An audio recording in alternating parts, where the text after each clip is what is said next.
Welcome to the official podcast of Comics Beer and Sci-Fi. Before we get started, make sure to subscribe to this podcast and follow Comics Beer and Sci-Fi on all your favorite social media apps. Now, on with the show!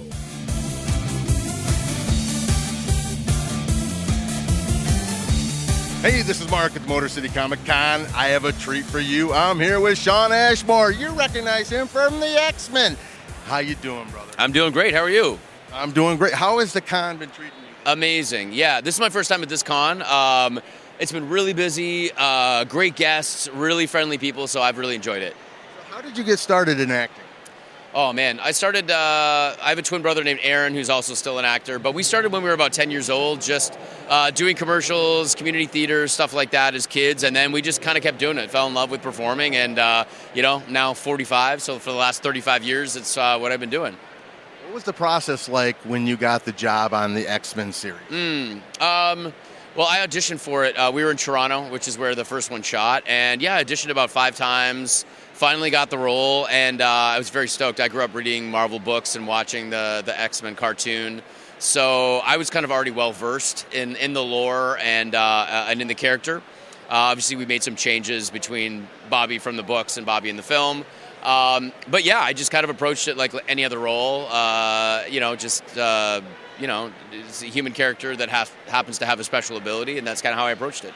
When they first introduced you in the first movie, you had kind of a small role, then they expanded it in the second movie. Yeah. Were you expecting that? No, not at all. I didn't know if they would bring me back at all between X-Men 1 and X-Men 2. There was definitely a chance that they could have recast with a more well-known actor, but they to the studio and to our director at the time, Bryan Singer's credit, he wanted me to continue to play the role, and I was so happy that I got the chance to do that. Working with the great Hugh Jackman. Yeah. At the time, you guys were, not really known to most of the public, and you guys kind of grew up together, yeah. Getting that exposure. Yeah. Do you keep in contact with him at all? Ever get to see him? I hadn't seen Femke, who's here at the con as well, in about 10 years, but it sort of feels like whenever we bump into each other in the world, it's like no time has passed. We made 4 movies together. We traveled the world promoting the film. So I don't really see everybody that often, but when I do, it's like we pick up like we'd never left off. So what do you got coming down the pipeline? I'm about to start shooting season 8 of The Rookie. That's on ABC. Have a film called It Feeds with an actor named Ashley Greene that's out right now, actually on VOD. So you can get it on Apple, iTunes, Amazon, all that stuff. Really great horror film. It's actually very scary. I jumped several times watching it for the first time, and I made it. I knew the scares were coming, and I still jumped. So, that's worth checking out, too. Okay. Having a twin brother, because I got confused. I thought you were on Smallville. Yeah. Well, so technically I was on Smallville. I played a character called Eric Summers. I was in the first season and the third season. And the story goes, my brother called me, maybe in the 4th season, and he's like, well, I just got this audition for Smallville for Jimmy Olsen, but I'm not going to do it because you've already been on the show. They're not going to cast me. And I was like, yeah, forget about that. It's a waste of time. 2 weeks later, he called me back, and he was like, remember that tape I said I wasn't going to make? Well, I made it. Not only did I make it, they want to hire me. And I was like, I thought he was joking. I was like, I've already been on the show, but they hired him like it didn't matter. So, that's kind of a weird Smallville coincidence. You get people mistakenly calling you Jimmy? All the time. About 100 times today. How about people asking you to touch their glass to see if they can freeze it? Yeah, especially after X2, that was like every time. I was much younger, and whenever I'd go to a party or a bar, someone would be like, hey man, freeze my beer.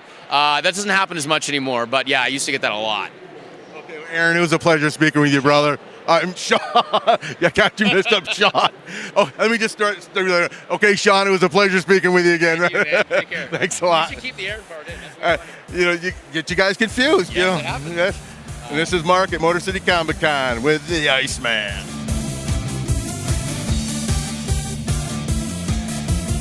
Hey, this is Mark at the Motor City Comic Con. I'm here with Lenore, Zann. How are you doing today? I'm doing great. Thank you. Thank you so much. How did you get started doing acting? Well, I started acting when I was 15, and I became a professional theater actress by the time I was 17. Was starring in my first theatrical musical about Marilyn Monroe, the life of Marilyn Monroe, when I was 19. And then I started doing movies and television at 20. And I didn't do my first voice stuff till I was in my early 30s. And X-Men was only my second animated series. Now, how's it been since you started doing the X-Men series for you? How has your life changed? Well, at the time, it didn't change much at all because it was one of the many shows that I was doing. I was doing live theater, movies, television, traveling the world, and then doing X-Men whenever they had another episode, which was like every month, something like that. So I did that in the 90s. And then I kept working, doing movies and TV and theater for the rest of my life. Went into politics. In 2009, I was an elected official in Canada. I did 4 terms in office. Ended up with Prime Minister Trudeau in my last term as a member of parliament. And then that was in 2021. And then I got a call from Disney saying, would I come back and suit up and show up as Rogue again? And so I said, why not, sugar? And here we are. Yeah, what are the benefits of playing a character like that? Is you get to come to these conventions and meet your fans. How's that been? Well, it's amazing because back in the 90s, of course, there was no internet. There was no email, there was no social media, so we didn't really have an opportunity to meet the fans. And it really was only about 5 years ago that we found out how popular the show really had been of the 90s. And to meet the fans who told us, you know, you changed my life, you were my childhood. They told us that our show made them feel safe and that it's okay to be different. And, you know, it was very moving and very fulfilling, actually, to hear the stories of all the kids of the 90s who are now grown up, and many of them have kids of their own, and now they're introducing their children to X-Men and X-Men 97. So it's been an amazing experience. So what do you got coming out down the pipeline? Well, season 2 will be coming out in 2026. And I've already started recording season 3 of X-Men 97. But I also have a on-camera live-action TV series coming out June the 12th on Sci-Fi/Peacock called Revival.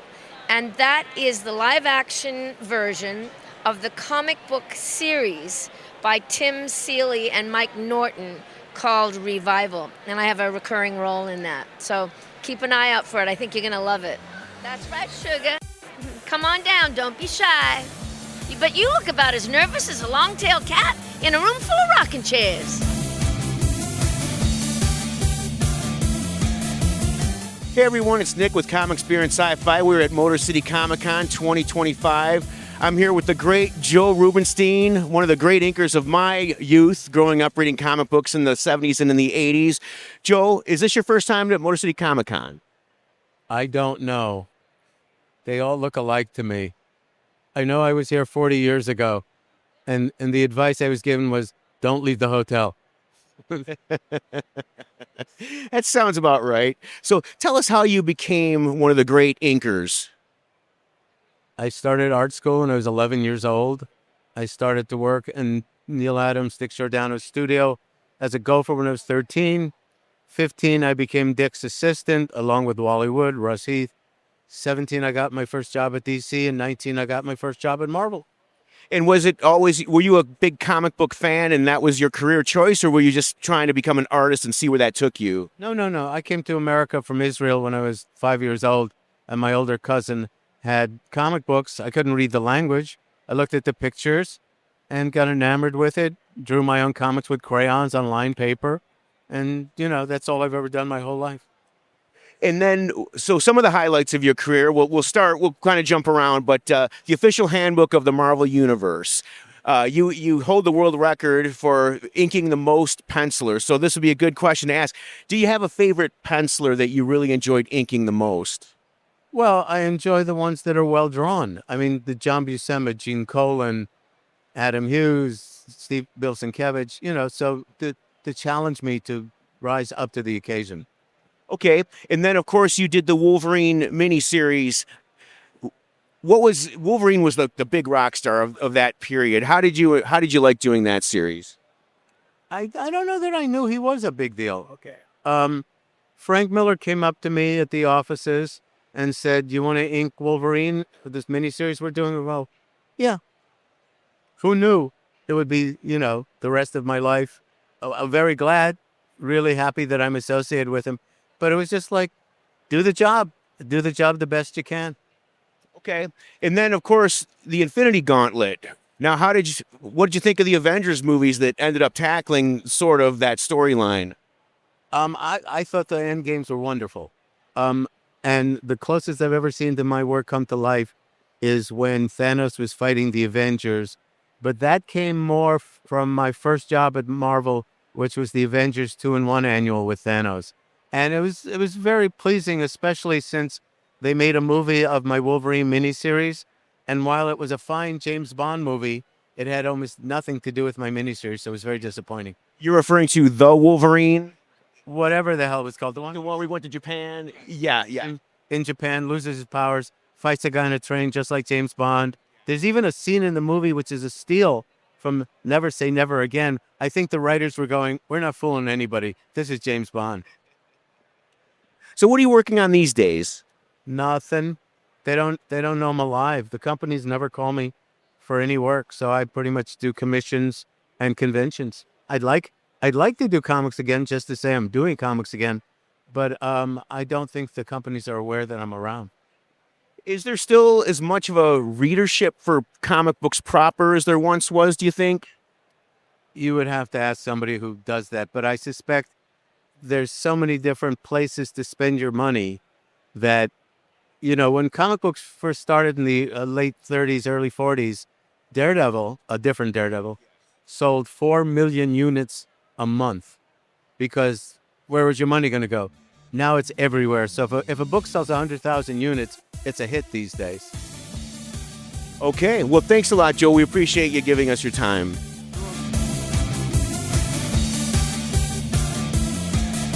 Hey, this is Mark at the Motor City Comic Con. I have a treat for you. I'm with Alison Seeley-Smith. You know her from Storm from the X-Men TV show.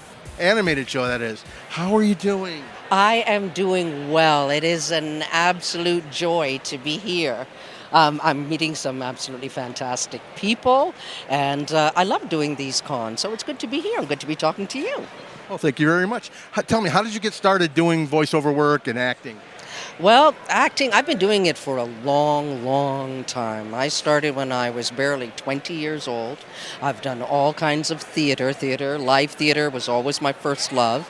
And I've done film, I've done television. And then it was kind of sort of mid-career when I got this opportunity to audition for Storm, except we didn't know it was X-Men at that point. I think it was called Project X. And I'd never read the comic books. So I had no idea what this was. And I remember asking my agent, you really want me, a serious actor? I'm doing Shakespeare out at Stratford. And you want me to do a cartoon? Because the only thing I knew about cartoons was, Yogi Bear and that type of stuff. And then I went in and I couldn't get it at first. They kept talking about mutants and superheroes, and it wasn't particularly a part of my world. And then they said she was a queen. And I know how to do that.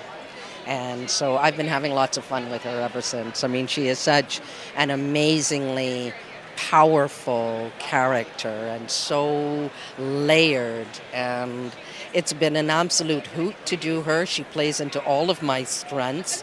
I love being overtly theatrical, and she is nothing if not dramatic. And then this part of it, to realize and to see what the show has meant to so many people, and people share stories of their childhood with me, and it's been a fantastic journey, and I'm just honored and privileged to be able to play this amazing mutant. So what do you got coming out soon? What are you working on? Well, more X-Men. I consider myself sort of semi-retired, except for X-Men, and we're, like everybody else, sort of waiting for season 2 to come out. And it's coming soon-ish. Well, it was a pleasure speaking with you. Hey everyone, Lolly's back here with the legendary Alison Court. Alison, it is so nice to meet you. I'm a huge fan, have been since the 90s. I gotta say, Big Comfy Couch, Mr. Dress Up, Care Bears, favorite shows. But what was your first acting opportunity? Goodness, probably when I was 6 years old, and I was in the Canadian Opera Company's production of Madame Butterfly, and I played the child in that. So that was my very first acting job. But then as a consistent thing, like getting an agent and all that stuff, I was 10. I was 10 years old, did a bunch of commercials, and Follow That Bird was when I was 10 years old. Following year, when I was 11, Mr. Dress Up, and the Ewoks cartoon, which was my first cartoon. And let me just say, it is so nice to be in Detroit. Oh, yeah! I'm born and raised in Toronto, okay? Right. So You're not far. we're border city kids, Yeah. and it's like the relationship that I have with my friends in Buffalo. We grew up on the other side of that border, kind of looking across, being like, I want to go there, all the magical stuff from the U.S., whether it was from Buffalo or Detroit. And then you guys got our stuff as well, because you got Mr. Dress Up over the airwaves. Yes. I'm so happy about that. That makes me really, really happy.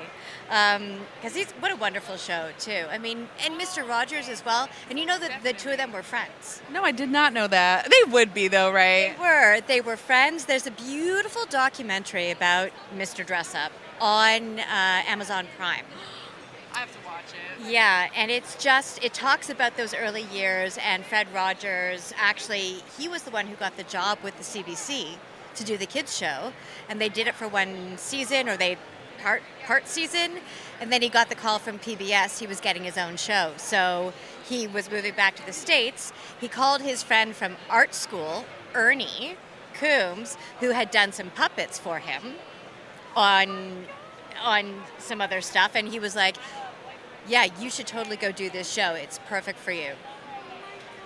And that's Really helped each other out. Oh, yeah. And they both ended up with the perfect shows for who they are. I know, it's so wholesome. It doesn't get more wholesome than that. So that's so cool you got to be a part of it. You knew Mr. Dress Up personally. I did. And, he's who I trained under, I guess, for lack of a better way of saying it. But, the effect that he had on all of us, it was kind of like working with Santa Claus as a kid. It's like, it was very odd because he's a lovely, regular, down-to-earth human being, but it's still him, and it's still like, he just had that magical, lovely, gentle way of being. So I was really fortunate to get to spend time with him and to also learn how to communicate on a children's show, preschool, not talking down to people and just treating the audience like a regular friend. It was great. Well, it's really good to hear that it was actually as good as it seems like it would have been. We love to hear it. But more recently, you're back on X-Men, Jubilee. Well, only one episode. So Holly Chow is now the voice of Jubilee in X-Men 97. But I came back for one episode in episode 4. And I play an alternate reality future version of Jubilee. And her name is Absissa. And they brought me back in for that cameo, and we did sort of like a passing of the torch, as you would, kind of, without fully doing it. But it was a great moment. I think the way that they handled it was beautiful. It was so much fun because I'd go back in for pickups and I would get to hear little bits of Holly's voice, the new Jubilee, in there. And I got giddy when I heard her. I was just so excited. So excited for the show, that they were clearly doing a really good job with it, and excited for what she was about to become a part of and start to experience. So I'm really glad that they brought me back for that episode. Yeah. Court approved.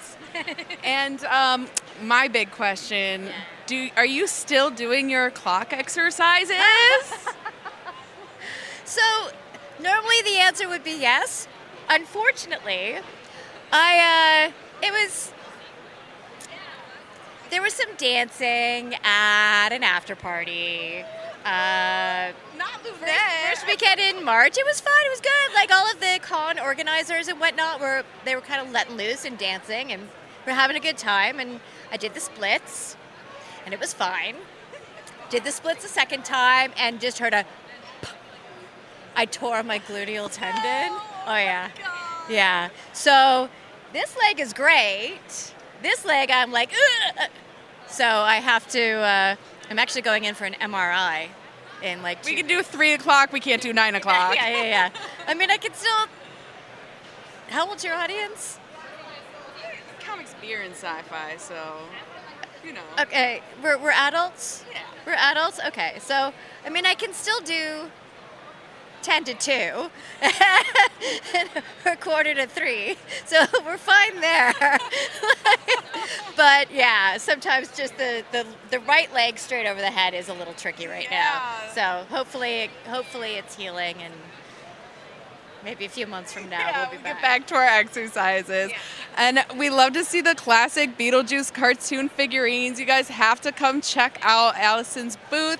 We got plenty of throwback photos and opportunities to even take some professional pictures this weekend, or get your childhood dreams come true. Dreams do come true at Comic-Con. Thank you so much, Alison. Very welcome, hon. Thank you so much. Thank you. Hey, this is Mark at the Motor City Comic Con 2025. I'm here with Karl Grobson. Tell us what is selling this weekend. Pretty much everything. This is a really good show. We had an amazing turnout. Everyone's looking for nice quality silver, especially DC silver. Of anything, mid grades or higher. Marvel's always popular. Spider-Man's always popular. So, I mean, but we have a great turnout. So there's pretty much everything selling. Is there any particular character people are looking for or first appearance? Spider-Man, Batman. They're the 2 hot ones, and then any of the rogue galleries that go with either character. Yeah. Okay. Also, what was the book that got you into collecting and then eventually into dealing?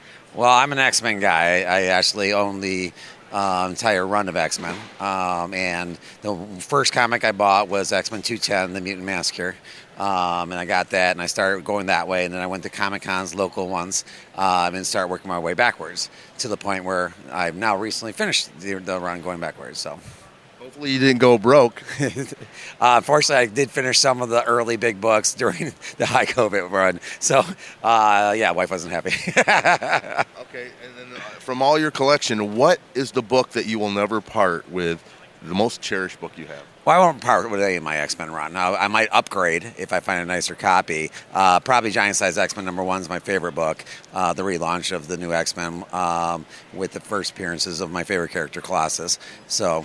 What grade is that book? I have a 9.0. I would part with it possibly was for a better copy, because that isn't actually my childhood copy. My childhood copy was a 5.5 that I was somehow chose to part with, and that I bought when I was 15 years old with my own money. Well, thank you for that info, Karl. Well, thanks, Mark. And this is Mark at the Motor City Comic Con.